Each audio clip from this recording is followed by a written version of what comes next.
You bila balik? Ha? Tak tahu lah, you punya kakak dengan Yencing tu duk sembang nak pergi UK lah, apa lah. Shopping lagi? Mau shopping lagi? Tak tahu lah kat mereka. Biasalah. Perempuan ni masalah. Masalah. I punya MBA mau siap lah. You ada MBA lah? I ada ambil V2 tapi standard. Ni, buat malu buka kedai motor pakai motor standard. Ni, you pergi simpan lah kalau motor macam tu. Oh, buka kedai motor mesti mau lawa. Yalah, mana ada orang naik motor goncang. Kalau you mau goncang, you jangan jual rim, you jangan jual dis. Jangan, buat malu. Macam I cabak you. You buat motor MBA, bagi cantik.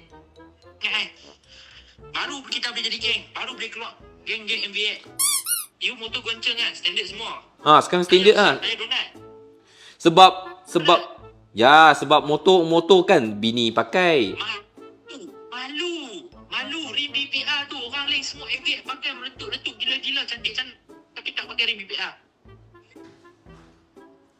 Tak apa, mau kecam tak apa, you tunggu. Bye. Gedam betul. Gedam betul lah.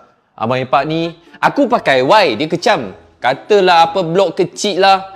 Aku motor MVX itu, I bagi Sembian Mini pakai. Dia kata kecam lagi.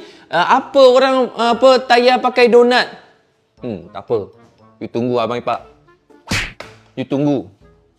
Nanti motor saya keluar, you mesti, wah, motor you parking tepi. Apa kecam-kecam?